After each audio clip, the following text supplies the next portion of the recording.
Hi hello అండి అందరికీ నమస్కారం అండి ఫ్రెండ్స్. మన వీడియోలోనే టాపిక్ వచ్చేసి మే నెలలో బ్యాంకులకు భారీగా సెలవులు అంటూ అప్డేట్ అయితే రావడం జరిగిందండి. అయితే ఇందుకు సంబంధించిన పూర్తి వివరాలు అయితే మన వీడియోలో తెలుసుకుందామండి. అంటే మే నెలలో బ్యాంకులకు ఎప్పుడెప్పుడు ఈ సెలవులు ఉంటున్నాయి ఏంటి అనేది క్లారిటీగా తెలుసుకుందామండి. వీడియో మాత్రం పూర్తి వరకు చూడండి ఫ్రెండ్స్, అప్పుడే మనకి పూర్తి సమాచారం అయితే తెలుస్తుంది.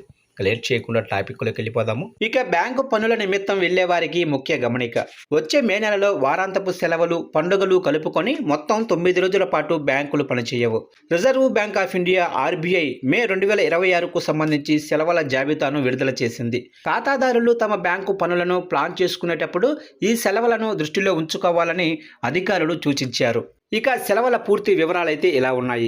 ఇక ఈ నెలలో 5 ఆదివారాలు 2 శనివారాలతో పాటు కొన్ని ముఖ్యమైన దినోత్సవాల సందర్భంగా సెలవులైతే ఉన్నాయి. ఇక మే 1 అంటే శుక్రవారం మేడే సందర్భంగా సెలవైతే ఉంటుంది. అలాగనే మే 27వ తారీఖున అంటే బుధవారం బక్రీద్ సందర్భంగా సెలవైతే ఉంటుంది. ఇక వారాంతపు సెలవులు మే నెలలో ఆదివారాలు 3, 10, 17, 24, 31 తేదీలలో ఆదివారాలు సెలవులైతే ఉంటుంది బ్యాంకులకు. అలాగనే శనివారాలు మే 9వ తారీఖున 2వ శనివారం, మే 23వ తారీఖున 4వ శనివారం. అయితే బ్యాంకు శాఖలు మూతపడినప్పటికీ ఖాతాదారులు ఇబ్బంది పడాల్సిన అవసరం అయితే లేదు. ఎందుకంటే నెట్ బ్యాంకింగ్, మొబైల్ బ్యాంకింగ్ అలాగనే యూపీఐ సేవలు యథావిధిగా 24 గంటల పాటు అందుబాటులో ఉంటాయి. ఇక నగదు ఉపసంహరణ కోసం ఏటీఎం సేవలను వినియోగించుకోవచ్చు.